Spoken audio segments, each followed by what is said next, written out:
ભાજપના ચાલુ કોર્પોરેટરના સગા સંબંધીઓ વેચે છે. કેમ નથી દેખાતું તમને લોકોને?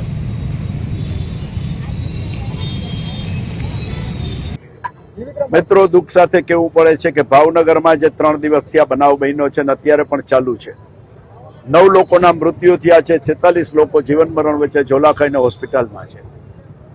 સરકારને જગાડવા માટે, ઢંઢોળવા માટે પ્રતિક રૂપે અત્યારનો કાર્યક્રમ કરવામાં આવ્યો છે. કોંગ્રેસ પાર્ટી તરફથી જે અહીંયા દારૂની બોટલો કહેવાતી તે પાણીથી ભરેલી હતી અને એક પ્રતિક રૂપે કે ગલીએ ગલીએ દેશી દારૂઓ વેચાય છે, વિદેશી દારૂઓ વેચાય છે. પહેલે તો 1-2 બોટલ પકડાતી તો પણ રાડ પડી જતી.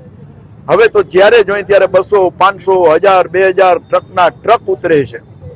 ક્યાં સુધી સરકાર આંખો વીંચીને બેસશે?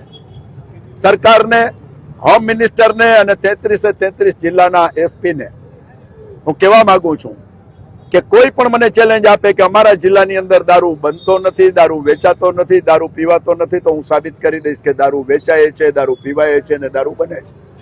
કેમ તમને ખુલ્લમ ખુલ્લા આ બુટલેગરો દેખાતા નથી? આ દારૂ પીવડાવીને વૃદ્ધ માતા પિતાનો એકને એક દીકરો મરી જાય, નાના બાળકોનો બાપ મરી જાય, બેન વિધવા થઈ જાય, આની પીડાઓ દેખાતી નથી? ક્યાં સુધી આ ચાલશે? ગાંધીના ગુજરાતની અંદર વર્ષો થયા આ જે સિલસિલો ચાલુ છે એ સિલસિલાને બંધ કરવા માટે, સરકારને ઢંઢોળવા માટેનો અમારો એક પ્રયત્ન હતો. કોંગ્રેસ પાર્ટી વિરોધ પક્ષે બેઠી છે, એમની ફરજ છે અને વર્ષોથી અમે અમારી ફરજ બજાવીએ છીએ, પણ સરકારને કોઈ અસર થતી નથી. સરકારને ફક્ત હિન્દુ મુસ્લિમ સિવાયની કેસેટ કંઈ દેખાતી નથી અને એક જ વાત, વંદે માતરમ ગાયું ને ન ગાયું, આના સિવાયની ચર્ચાઓ નથી. જે તમને 30 વર્ષથી આ ગુજરાતની જનતાએ સરકાર સોંપી છે, તમને મિનિસ્ટરો બનાવ્યા છે, તમને નેતાઓ બનાવી, તમારી જે ફરજ છે એ અદા કરો.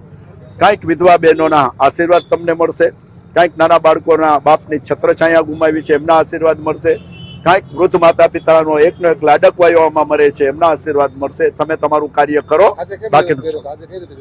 આજે અમે પ્રતિક રૂપે પાણીની બોટલો રાખીને જેમાં પાણી ભર્યું હતું, દેશી દારૂ ખુલ્લમ ખુલ્લા જામનગરથી માંડીને આખા ગુજરાતના 33 જિલ્લાઓમાં વેચાય છે, બને છે. દેશી દારૂ છે, ઇંગ્લિશ દારૂ છે, હોમ ડિલિવરી છે, જે જોઈએ એ મળે છે, એ દેખાડવા માટેનો અમારો પ્રયત્ન. કોંગ્રેસ જનતા રેડ કરશે આમાં દારૂ મામલો?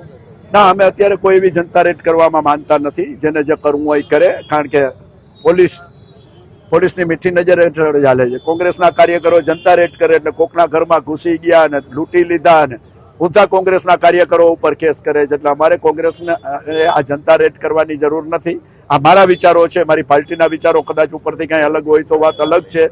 હું મારા કાર્યકરોને કહું છું કે આ જનતા રેડ વાળો ધંધો રહેવા દેજો, કારણ કે એનાથી જેના હપ્તા બંધ થાય છે, એના પેટમાં તેલ રડાય છે અને માથેથી ઊંધા કેસ કે તમે એની મા બેન દીકરીની ઇજ્જત લૂંટવા એના ઘરમાં ગઈ, એના ઘરની અંદર લૂંટ કરવા ગઈ, આવા ખોટા ગુના સહિત ફિટ કરે. એટલે એ મહેરબાની કરીને કલંક અમે લેવા માંગતા નથી.